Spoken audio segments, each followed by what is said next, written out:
Welcome everyone, good evening to the Wyoming Institute for Humanities Research Think and Drink series.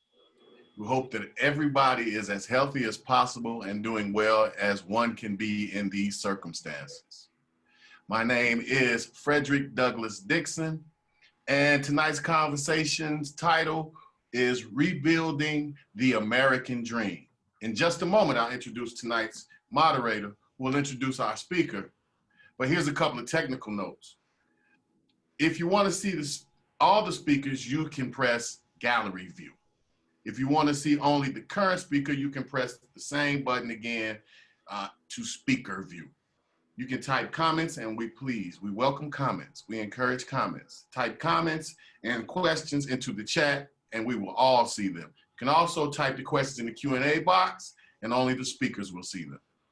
We host these events every other week, so join us in the next 2 weeks from tonight, and we'll have another conversation of Think and Drink. So, as we move forward, I think you'll enjoy tonight. I wanted to add a bit something that WIRE connects with the start of the University of Wyoming's Black Studies Center. And on October 13th, we will host our first of a 4-part webinar series that discusses does Black lives and Black studies still matter after 50 years? So please let me introduce to you my friend, my colleague, and a great musician, Dr. Ken Garrow. Thank you, Fred. I'll just correct one little thing, Garrow, not Garrow, but that's not a problem. So it's my pleasure to welcome all you Laramigos and all you out there amigos to this conversation with Nick Kristof. I have in front of me a prepared biographical introduction. This is page 1.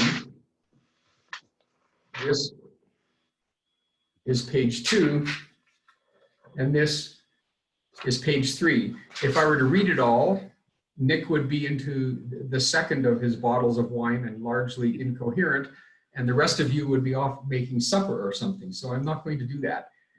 You all already know who he is, if for no other reason than from the advertising we put out. We know who he is as a New York Times columnist. We know of his work, the books he's written. The reason we invited him, though, is because the central thread of his work is humanitarian. And that just speaks to us as those of us on the steering committee of the Wyoming Institute for Humanities Research, the fact that he has spent so much time in his career not only investigating, I'll call it broadly speaking, oppression on the planet, documenting it, making it come to life, but also trying to reveal ways we could move forward and change how we do that. This particular conversation is triggered by his book, their book, I should say. He and his wife co-authored it, Sheryl WuDunn, sorry. And in it, he chronicles a pandemic that's in the United States, besides the COVID one, a pandemic of depression, a pandemic of oppression. And it starts with a very personal element, which I'll leave for him to describe as he wishes. And then he spreads on deeper into the forces that created it, the forces behind it, the social, the cultural, the political forces behind it. And I think this moment in our history is a very precarious one, I think, both because of the COVID pandemic, because of the pandemic of depression we're going to speak of tonight, and other related topics that will come up in the conversation. So once again, all you Laramigos and out there amigos, thank you for being here with us. And thank you, Nick Kristof, for taking the time to join us. He flew today from New York City to Oregon. So he's actually speaking to us, I believe, from the farm that you grew up on. Is that correct? Yeah, that's right. I'm here in the family farm. And I do hope that glass you're raising is a glass of Oregon wine. I can only say, yes, it must be. So if you want to make some opening remarks, Nick, and then we can see where questions start going. Sure, I can talk a little about, the origins of the book, things on my mind. And so my wife, Sheryl, and I had spent, years chronicling humanitarian crises around the world. And it became increasingly clear to us that there was a humanitarian crisis unfolding at home, and not just at home in the US, but also at home here in my little hometown of Yamhill, Oregon. Population 1,000 on a good day, and we're on a farm 4 miles away from it. And my mom is still here on the family farm. I come back all the time. I'm very close to my friends. We're on my old school bus, and a quarter of the kids on my number 6 bus have passed away from drugs, alcohol, and suicide, what are called deaths of despair. And these are enough that even before COVID, they had reduced life expectancy in the US for 3 years in a row, which hadn't happened since the 1918 flu pandemic. This is an area that in many ways had epitomized the American dream and upward mobility for many, many decades. And then it kind of came to a crashing halt around the 1980s, 1990s. So for example, the family that got on the school bus right after me each morning was the Knapp family. There were 5 kids. The eldest was Farland Knapp, who was my year in school, very talented woodworker. I mean, just very smart. All the Knapps were smart. And his brother Zeelan, their brother Nathan, their sister Regina, and their baby brother Keelan. And the dad had a job laying sewer pipe, good blue collar union job that let the family buy their first home. And they really seemed on very much an upward trajectory. When Farland turned 16, the family got him a Ford Mustang, and I was supremely jealous. Then those kinds of jobs that the dad had, a good blue collar union job that enabled them to earn a good living. The mom had worked driving tractor on a local farm. Those jobs essentially went away. Farland kind of struggled at the margins for a while, then he was laid off. He's self-medicated with drugs and alcohol. He proved very talented at making meth. He sampled some of the wares. He ended up dying of liver failure as a result of these abuses. His brother Zeelan died in a house fire when he was passed out drunk. His brother Nathan blew himself up cooking meth. Regina died of hepatitis from injecting drugs. And at the time the book came out early this year, the baby brother Keelan was the last one going. Their mother was still going strong, but Keelan was the last of the kids. And we were going to do some book events together. And Keelan, he didn't want me telling the Knapp story. He wanted to tell it. And so he was really looking forward to doing these events together. And then in March, then he lost his job. And in March, he died of a heroin overdose as well. And so trying to understand, what happened on my bus in a community where we had always been deeply, deeply proud of our community values, the strength of the social fabric, how things disintegrated that much, really led us to this exploration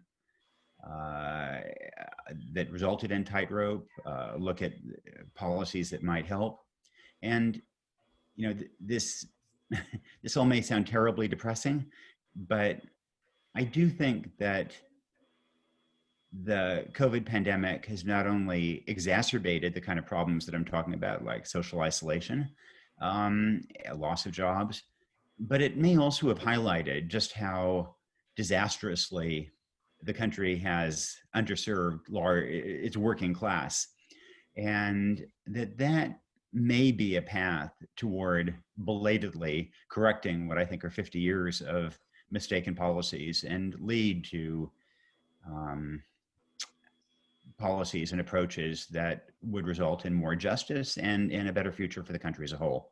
So let me stop there and make it more of a conversation. Sure. So that's the part where I go knock on wood. Yeah. That what you just asked for does actually happen. The some language that I came across recently from one of your New York Times colleagues spoke of humiliation. I've been in hockey games where I lost the game 12-1, and that's humiliating, but it didn't lead to an essential loss of my human dignity. So I think what you're referring to here in terms of people being unable to support their families in ways they anticipated they would, et cetera, and seeing that going likely downhill for their kids and maybe their grandkids, that's that deeper form of humiliation that is essentially robbing someone of their human dignity. And people can put up with all sorts of privation and hard work and so on and so forth if they have this sense of themselves as being worthy. We can as humans deal with a lot of stuff. Yeah, no, I think that that's, touch on that. you know, I mean, I tend to be at the liberal end of the spectrum, but I think that there are two big things that conservatives have been kind of fundamentally right about. And one is the importance of jobs and as a source of dignity, of esteem, and not just as an income stream, but as really a source of identity. And the other is the importance of family as a structure for raising kids, for keeping that social fabric going. I think that diagnosis was right in both ways. I think that the prescriptions about how to strengthen families and how to create jobs have been fundamentally wrong. But I think that insight about the importance of the dignity of jobs and the importance of family is dead right. It's one reason I'm against a universal basic income. That I don't think that substitutes for this profound sense of purpose that people ideally get from a job. Mm-hmm. Yeah, that makes good sense. I think it's one thing to have, and I think we should have in this country, universal access to healthcare, for example, that can actually contribute to dignity. It costs the government some money to make that happen. It costs us, that's our money, by the way, right? It's not costing the government anything, it's us chipping in. But you're right, that chipping in that money to give a universal basic income might not achieve the goal that was intended. I have a fair amount of familiarity from my own life experiences with people living on reservations, First Nations people in Canada, Indians, Native Americans, so-called here. And taking this notion of humility, meaning loss of dignity, boy, everything about their life has been, people are pushing back and making changes and so on. But if you back up 20 or 40 years ago, every aspect of their life was quote unquote given to them. They got free housing, they got education, they got everything, they got this, they got all out of their control, no empowerment. And so it's no wonder those people suffered from, to use that phrase again, pandemic of despair. So this idea of our culture casually dismissing people's lives obviously applies to the working class people that you're talking about here. And that, of course, spreads all the way across the country including Wyoming and off to all the way across the country. But that notion of oppression, humiliation in the sense of loss of dignity also could immediately be applied to Black people, brown people, yeah. racial issues and misogyny in our culture. So the pandemic of despair you're speaking of is a manifestation of that. It's a response to that oppression, and it's a self-destructive response. But no, absolutely, and in fact, in many ways, I think that there are some parallels between what the white working class has been going through in the last 15 years and what the African-American working class in the US went through a generation or half a generation earlier, when in cities like Baltimore, for example, working class jobs that were available to Black laborers went away. And then you began to see the disintegration of those communities, that loss of self-esteem. You began to see people self-medicating, loss of family structure, and the response of society, including in largely white communities like Yam Hill, was, be strong. The problem is, deadbeat deadbeat dads or people making bad choices, et cetera. And then, it wasn't so many years later before people in Yamhill were making exactly those same bad choices. And we had similar collapse of family structure here. And I think it is in many ways, there are tremendous commonalities driven by loss of jobs, loss of that sense of self-esteem and purpose. The remedies, likewise, I think are similar, whatever the community, whether it's urban or rural, or in whatever the complexion of the person who's losing that job. A friend just commented, pointing out that on the Wind River Indian Reservation off to the west of us here, where the Eastern Shoshone and Northern Arapaho people are based, the life expectancy is on the order of 56 years. And it's purely and simply this despair, this sense of despair associated with that broad term of humiliation, that application of that broad term of humiliation we're speaking of. There, of course, its genesis comes from colonialization, and there's specific history to it that's not the same, for example, as the history that led to the situation that your friends ran into in the past 20 or 30 years. But there is something in common there, I think. Absolutely. No, absolutely. In Pine Ridge and in a couple of other counties in the US, life expectancy is shorter than in Bangladesh or Cambodia. That is just appalling.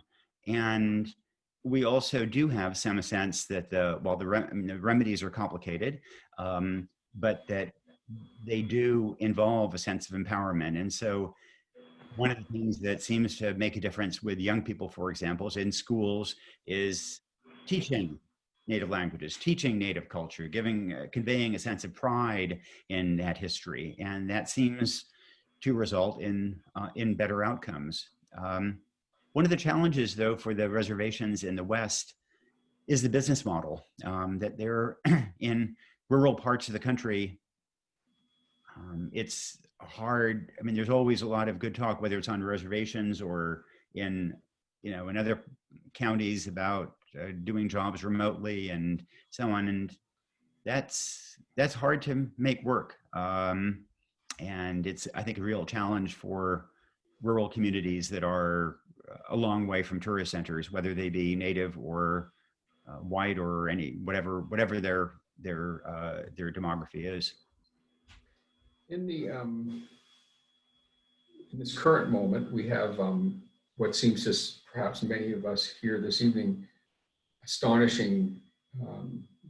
Well, you spoke to it earlier while we were in the privacy of the green room, of the response that you're seeing in your homeland, I'll say, to things like the wildfires and so on, and people seeing it as a conspiracy, not recognizing, honoring it as climate change. We have in another context in this COVID world, people getting quite angry at people who are wearing masks and so on. And at one hand, it's so easy but superficial to say, what the hell are they? How could they possibly think that?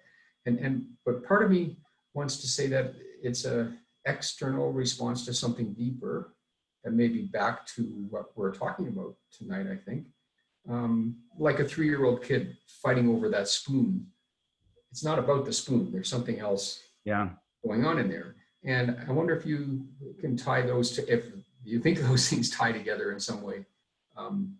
At this visceral level, subconscious level, there's this sense of disempowerment that people then react in rage. They react against those they think might be the cause of their humiliation. Yeah, I mean, a couple of thoughts. I mean, one is that, as you say, you're in rural Oregon. You probably can't tell from here, but I mean, the air is thick with smoke, and you'd think that forest fires are one of the most predicted, and the clearest science suggests that climate change will create more mega fires. And this should validate that science. And instead, here in rural areas, the response has been, oh, this is Antifa or Black Lives Matter protesters going around setting fires on the basis of zero evidence, but a lot of rumor. And I find that really kind of just incredibly disheartening, that when the evidence is so clear, that yet people, instead of responding to that evidence, they adhere to these rumors that align with their own previous biases. And it makes me worry about what will happen after the election, because this is an area where science and law enforcement completely align. That it's not arsonists who are setting these fires, it's climate change. And yet people still stick to that. And so if the election is close and disputed, then we are going to have narratives that are so different, and each side will be so convinced that the other is still in the election, that I really worry about what may happen then. And here in Oregon too, I think in a lot of places for a while there were a lot of rumors, panics that the Antifa were going to attack their towns, and were in buses on the way to their town. People would come out with their guns to protect their towns. And then when the Antifa didn't show up, that was perceived as proof that their strategy had worked. They'd scared off the Antifa. Oh, Lord. And so, so that lack of, it does feel to me like an unraveling of the social fabric and a loss of some sense of shared reality that is the basis for any society. So that's one takeaway I have. The other thing that I think, though, is that educated liberals and elites sometimes haven't helped. And they have periodically, and I think the Trump effect has kind of doubled down on this. I think one of the few prejudices that it's still acceptable to have and to air publicly is a prejudice toward people who are less educated. And you saw that, to some degree in the 2016 campaign, and how much the Trump voters embraced the title of deplorable, how much they seized on that deplorable comment from Hillary Clinton and just resented the attitudes that came with it, the condescension that they perceived. And then after the election, when liberals tended or sometimes saw every Trump voter as inevitably a bigot and a racist, I think that likewise, that makes it a lot harder to win the votes of people whom you're accusing of being racist and a bigot. And so I hope that those educated progressives will try harder to reach out for those voters, not just for the White House, but also for Senate races around the country. And we'll do more listening. Bobby Kennedy strikes me as one of the most successful Democrats in terms of really trying to win over the working class. And he tried very, very hard to forge a common bond between the white working class and the black working class. And then he was assassinated before that got very far. But he was successful, I think, because he was perceived as a good listener. And I think that often those on my side of the aisle, with the best of intentions and often informed by very good policy advice, end up being kind of paternalistic and condescending and don't do enough listening in ways that antagonize those whom they're trying to help and undermine their capacity to help. I guess maybe on the order of 20 years ago now, Alfred Lubrano wrote a book called Limbo. Maybe you know of it.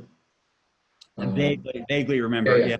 Limbo, blue collar roots, white collar dreams. And he spoke to the fact that when somebody in a working class family, let's say, moved on up the social ladder, they were perceived as a threat in some ways by their own family. It was a betrayal by their own family because they were afraid of that person coming back and behaving in a condescending manner, humiliating them essentially, whether that's true or not true. The fear. So another factor in all of this is our classism.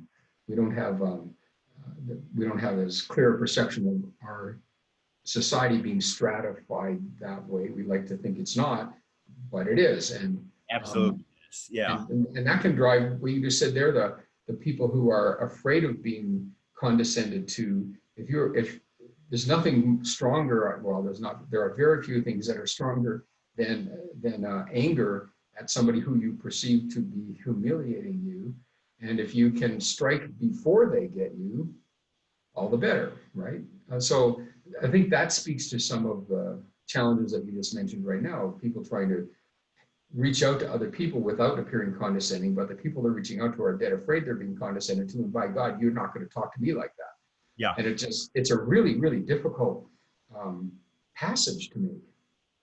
Yeah, and I think over the last 40 or 50 years, it's been compounded by issues of faith that for many of those in the working class, for example, faith is an enormously important part of their identity, and it's one that educated elites tends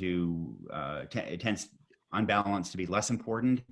And in particular, the faith, it also is, if it's working class folks tend to be more likely to be evangelical or even Pentecostal versus mainline churches. And so there's this God gulf that I think compounds a sense of uncomprehension of each toward the other. Here's a philosophical question, because in some sense, the question of dignity that we were speaking of, especially in where you grew up, is connected to the work you do and having some value as a worker, doing things that are valued. Do you think that some contribution to this whole situation is because our identity is tied up with what we do instead of who we are? Yeah. Philosophical question. I mean, I do, but I think that's kind of deeply ingrained. I mean, if you think about how many family names are occupational, Sure. Mr. Carpenter, Mr. Baker, et cetera. I think that what we do has always been a big part of identity. I also think that the decline of labor unions has been a part of the problem and also part of the class gulf that more educated, white-collar liberals often disdained trade unions as, periodically corrupt, often exclusionary, anti-progress, anti-technology. And, there was an element of truth to all those criticisms. But at the end of the day, private sector labor unions did genuinely raise wages for workers, not only those in the unions, but also those outside the unions. They reduced inequality in the country. They were a check on corporations. And they also, I think that union shop did provide that sense of identity and purpose and belonging, part of the social fabric again. And I've really kind of changed my views about unions over the last 10 years as I've perceived inequality to be a more and more important issue, and have thought that one of the reasons for rising inequality was that we allowed private sector unions to be eviscerated. Yeah, as a blue-collar kid myself, who's now in a white-collar, well, whatever color this is, I've always thought that unions did a good thing for people, generally speaking. And I agree with you that part of the current there's so many things involved in, but part of the current situation is due to unions being disemboweled instead of eviscerated, same thing. And here's another question. In the book, you and Sheryl mentioned the collapse of the Soviet Union connect that to the pandemic of despair, at least by analogy. Do you think something like that is a useful starting place for, not right now, but in a bigger general way, more conversation? So here's the analogy. And it's maybe particularly in my mind because I had, my dad was a refugee from Eastern Europe, and so I had relatives in Poland when I was growing up, who I visited occasionally. So the Soviet Union in, say, the 1980s was hugely important, politically, militarily, culturally, educationally, and yet it was one of the early warning signs that things were really going wrong was life expectancy and this sense of loss of purpose and identity, and men in particular in the Soviet Union were drinking themselves to death. And the response of the Soviet Union to this crisis in mortality was to stop publishing mortality data.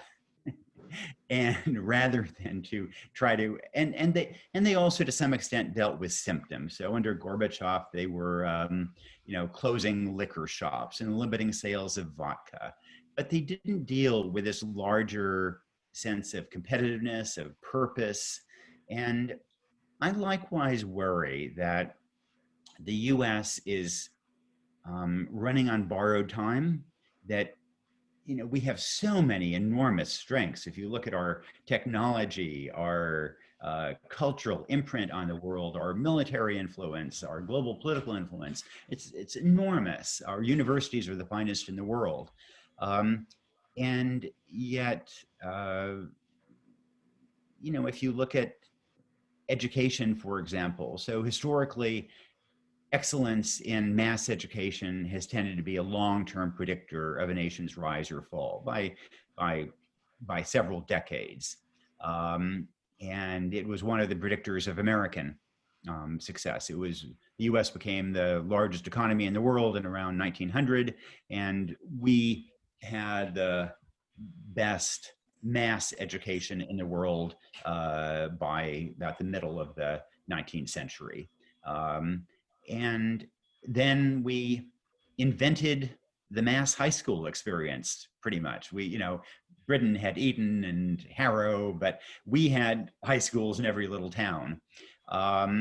We then pretty much invented mass tertiary education with both community colleges and the university system with land-grant colleges. And we've really been eclipsed since about the mid-1970s in that. We had the highest high school graduation rates in the world until then, the highest college attendance rates until then, and then we've been eclipsed on both fronts. And we have, I don't know, maybe a quarter of the country that just cannot live up to its potential, to their potential. And when they can't, their country can't either. One of the things that I did in the reporting that really troubled me, I went to Denmark and I tried to understand how it is that McDonald's in Denmark can pay burger flippers $22 an hour and make a profit. And, meanwhile, in the US, the federal minimum wage is $7.25. And the answer I got was that in Denmark, that essentially worldwide, people who work in McDonald's tend to be in the bottom quintile, more or less, of the labor force. But in Denmark, somebody in the bottom quintile is a high school graduate who is literate, is numerate, does not have a dependency issue, and will reliably get to work and give the company $22 worth of marginal output each day. And in the US, somebody in the bottom quintile of the labor force is not a high school graduate, is not literate, is not numerate, may well be wrestling with substance abuse issues, maybe one of the 7 million Americans who's had the driver's license suspended because they're behind on child support. And so they, they're always, their dependability is always a problem. And that's something, we clearly need to raise the minimum wage, but that alone is not going to solve the problem of an awful lot of Americans who have suffered from 50 years of a dysfunctional education system for much of the country. This dysfunctional education system and other things you mentioned speak to, and you use this phrase of our social fabric being eroded, disintegrating. Could you expand on that a little more? Because I think the bottom quintile point you just made, comparing Denmark to the US, is a social fabric issue, perhaps. Yeah, I mean, so to the extent that I argue that, well, so I talked about my old school bus. One of the things that troubled me the most and I've wrestled with is that two boys on my old number 6 school bus both went to prison for raping young girls. One of these men was a good friend of mine, and I've written a lot about sexual assault, sexual violence, and I just could not understand how it was that on one small bus, two boys would grow up to engage in that kind of brutal violence. And I think that ultimately it said something not just about them, but about the disintegration of this social fabric in the area. I talked about how the loss of jobs drove much of these problems and this despair and the tendency to self-medicate and so on, and that's true. But I also wondered why in the Great Depression, places like Yamhill and similar communities all around the country hadn't seen an explosion of dependency issues and these kinds of problems. And I think that the answer was that in the 1930s and early 40s in places like Yamhill, there were a lot of social institutions that stepped up. There were churches, there were community bands, there were men's clubs, there were gardening association. There were all kinds of groups that were really important that stitched people together. And then those had pretty much eroded by the time my friends on that bus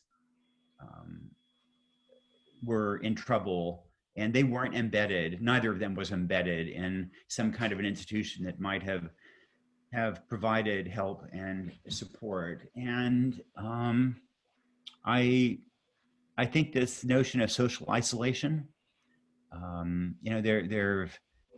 it's an area of research that is quite new, as only over the last 15 years people look quite seriously at it, but by some calculations, loneliness is as lethal physiologically as I think smoking 18 cigarettes a day or something.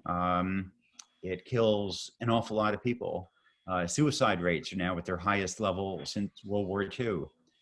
And this isn't just an American problem, it's a phenomenon in much of the advanced world, but it seems to be particularly evident in the US, and other countries are doing more to address it. The US is doing very little to address it. The problems that your friends ran into often involve drugs, various, well, meth in particular, but do you see to any degree legalization of drugs as a potential positive thing? Certain drugs, some drugs. Yeah, so I changed my view on that after visiting Portugal and reporting on it there. So essentially in the 1990s, the US and Portugal both had significant drug problems, with heroin in particular. And the US, of course, doubled down on the law enforcement approach. Portugal convened a high-level committee with a lot of academics, and they were empowered to kind of come up with an optimal solution. And they proposed decriminalization of even hard drugs, even heroin, cocaine, and focusing on a public health strategy. So essentially somebody is caught in possession of heroin, then you don't throw them in jail. You push them toward counseling, treatment. You make treatment very, very easy to access. And nobody really knew whether this would work. And it would, I mean, there was a real risk that it would in fact fail, and that if you lower the consequences of using heroin, the more people will try it. Now, in fact, the number of heroin users in Portugal declined by more than 2/3. Portugal now has the lowest drug fatality rate in Western Europe. And meanwhile, in the US, we now lose about 72,000 Americans a year from overdoses. And so that seems to me pretty good empirical evidence to suggest that that this public health toolbox works an awful lot better than the law enforcement toolbox. I mean, I should say that in Portugal, I think that the sense is that the key part of it was not so much the decriminalization part, it was really the treatment toolbox. And it was that focus on treatment that really mattered. But it's a lot easier to treat people if you see things through the lens of a disease or sickness rather than through the lens of a crime. And people are more likely to come forward to get that treatment. And that treatment actually, in its own way, helps mend the social fabric, right? It helps maintain it and perhaps strengthen it. That's right.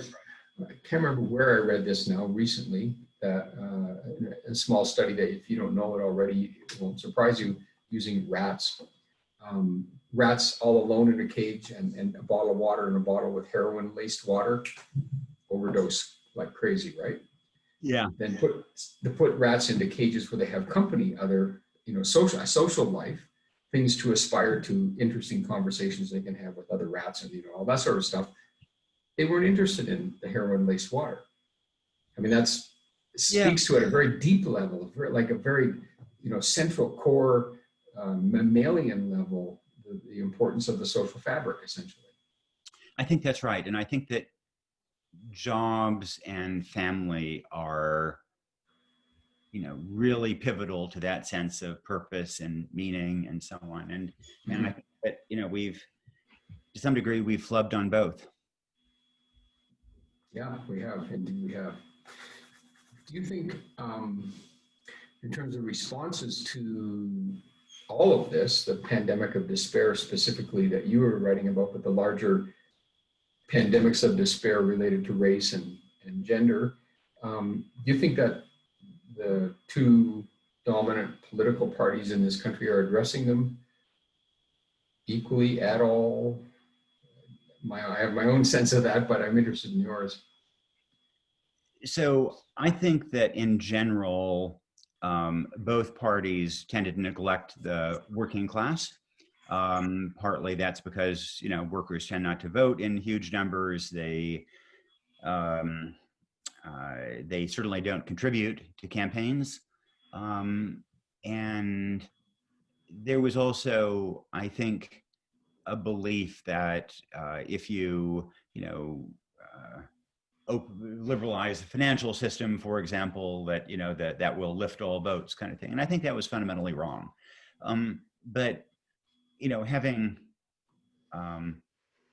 so I think I think both parties failed a lot of workers, and education, for example, I think is kind of central to any answer to this. Neither party has really pushed hard for early childhood education, for national pre-K. Democrats have done better than Republicans, but in general, affluent Americans, whether liberal or conservative, are perfectly happy to live in a country where schools are financed locally. And so rich people send their kids to good public schools, and poor people send their kids to failed public schools. And that is a unconscionable system, I think. I also think that our neglect of these problems has been tied up in race. I think that Absolutely. That it's no accident that a lot of the trends I described began around the time of Nixon's Southern strategy. and that there was a concerted effort, particularly by the Republicans, to win over Southern Democrats by warning that African Americans would take advantage of any kind of benefits that were offered, and that investing in human capital in the United States would disproportionately benefit African Americans, and that it was important to establish law and order, and so we used to have the same incarceration rates as Western Europe. And then since 1970, they rose, the number of people incarcerated rose sevenfold. That was a catastrophe. And that was a catastrophe for family. If we, I said earlier that conservatives, I thought, kind of had a point about the importance of family. Well, few things that have undermined that sense of family more than mass incarceration. And I think that was tied up in race. One of the reasons I'm kind of guardedly optimistic is that I think American history moves in cycles, as Arthur Schlesinger wrote years ago, and that some of these policies that were infused with race at the beginning, now it's so obvious that working class whites are hit as well. You look at addiction, and because so many whites have been hit with opioid addiction, we've reframed the conversation. And so we don't talk about junkies anymore. We talk about people in need of treatment. And we've doubled the share of people with substance abuse who get treatment, but it's still from 10% to 20%. It's far short of what is needed. And you have even red states like Idaho and Utah that have expanded Medicaid. Mass incarceration has declined in the United States, led by states like Texas, because it was expensive. And I hope that there will be a recognition and a move this November to try to address these questions in a more fundamental way. And Biden has called for a national early childhood program. I think that would be just hugely important in creating greater equality. There have also been some Democrats have pushed child allowances, which I think, again, would be one of the policies that would make the most difference in reducing child poverty. Many other advanced countries do it. The US does not. The National Institute of Science had a study that would indicate that would, at a cost of about $100 billion a year, would reduce child poverty in half. The frustrating thing is we know how to address these problems. Other countries have done it. Some parts of the US have done it. We know what to do. We have the resources. What we lack is the political will. Yeah. Several things tie together here, I think. Unions rose to their dominance or their greatest role in our society in the, let's say, 50s and 60s and maybe into the 70s. And that came on the heels of World War I, the 1918 pandemic, the Great Depression, World War II. It came on the heels of things that brought people down in many different ways. And I'll put it this way, the masses rose up and stood up for themselves. It happened in Europe, after the bubonic or the Black Plague. All of the lords and barons were devastated because half of their workers died and the other half were demanding to get paid, God damn it. What an unfair thing to do, those poor people, right? But then that became, there was an uprising from the peasants then against the lords and barons. And we still have that system. We don't call it that now, but we do refer pretty easily to the one percenters. You mentioned earlier that, one of the things that we have done over the past 50 years is allow unions to become less of them, less powerful. But a comment from somebody here pointed out that this was an actively done thing.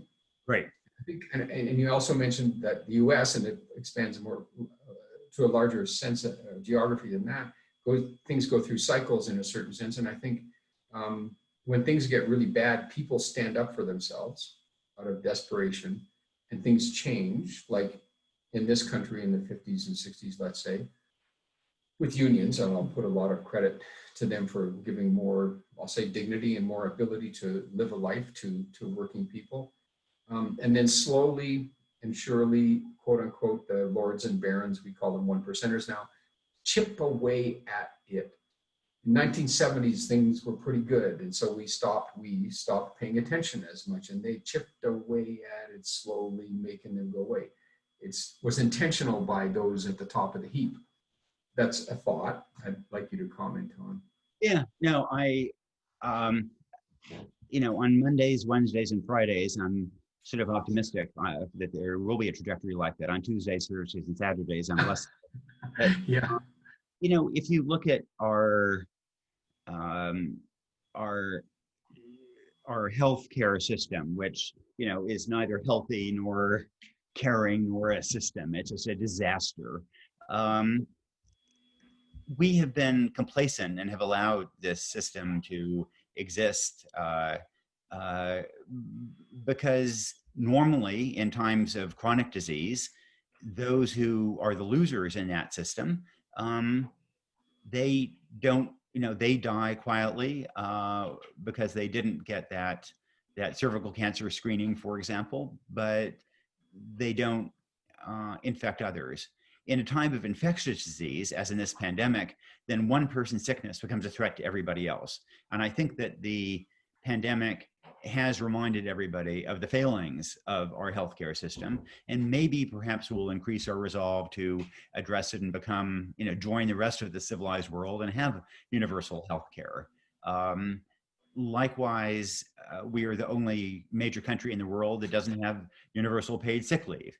And again, in normal times, there may not be that much empathy for among the haves for the have-nots who don't get that paid sick leave. But in a time of pandemic, people are rather more concerned whether their waiter is getting that paid sick leave when he's ill. And so that likewise, there may be a little bit more pressure to address some of these long-term inequities.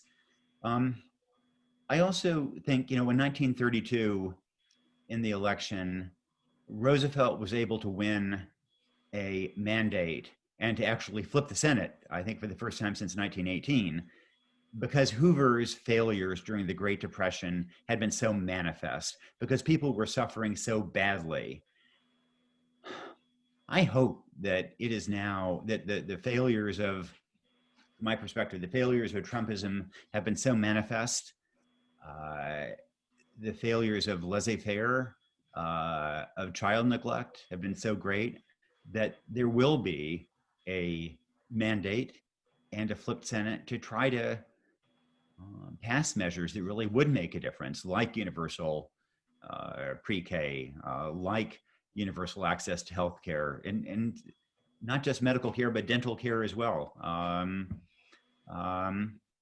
And so I don't know that will happen, but I think that there's a fighting chance this year in a way that maybe there hasn't been in previous years. We can hope for that. Speaking to that, a question that came scrolling by earlier that I just jotted down. The very people who are suffering from this pandemic of despair, it seems from reports we read, they're intent on voting against their own best interests. Often can you? Yeah, I mean, that's I'm true. sure you thought about that. That's true, but again, I don't think that's so unusual. I mean, I vote against my economic interest as well, in that I'd like to see higher taxes on, more affluent people to try to provide that national pre-K. But it has been frustrating to me the degree to which the white working class has voted for, from my point of view, has been distracted by cultural issues of guns, abortion, same-sex marriage, and voted for economic policies that led to the evisceration of unions, to lower minimum wages, et cetera. One of the stories we tell in Tightrope is of my old 7th grade crush, Mary Mayer. He was a very smart woman and, very capable, very talented, just went through the ringer after high school, and she ended up an alcoholic, wrestling with drugs. She was homeless for 7 years. And then with the help of a local church, bounced back, recovered, has been doing amazingly well. And then I asked her in 2016, I said, do you think there's any political solution to your problems, to these kinds of problems? And she said that she traditionally had not thought so, but now for the first time she thought there was. And so in 2016, she voted for the first time in an election for President Trump. I've spoken to her this year, and she's not sure who she's going to vote for. She is troubled by Trump's tweets. She's troubled by his attacks on the post office. On the other hand, and she doesn't really know what to make of COVID. But I would also make the point, we tend to think of the white working class as conservative because they have often voted for Republicans. But the white working class in America, like the black working class, is actually economically liberal and socially conservative. So on issues of abortion, the white working class, like the black working class, tends to be pro-life, tends to be wary of same-sex marriage, but economically liberal, whether white or black, tend to favor higher minimum wages, tend to be more sympathetic to broader access to healthcare, to bandwidth for all. But the black working class overwhelmingly votes Democratic because issues of racial justice trump these social issues.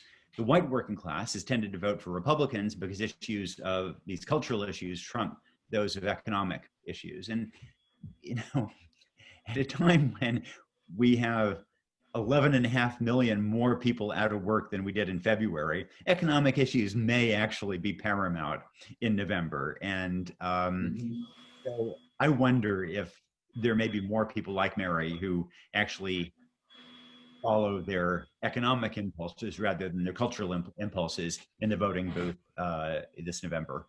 And Democrats should fight for every one of those, not just for the presidential race, but for the Senate too. Yeah, local races. And local races, absolutely. Yeah. So we are an hour into this conversation. It feels like it still has some steam. Do you have some steam? We can continue for another 15 minutes or so, unless you need to buzz off sometime soon. Actually, I do need to go, and I promised my mom I'd do some stuff here before it gets dark farm. So, Okay. but it's been great to join you. Great to be part of the discussion. I hope the fires don't hit Wyoming. Can I ask one more question to wrap? Yeah. And it's in the book, and this conversation covered a lot of fairly dark territory, culturally, socially, and so on. And the book did as well, of course. But you end the book on a hopeful note, not just a note. I'll just give you the chance right now to expand on that idea for a minute or three while we wrap this conversation and leave us with, what can we do? What can we do?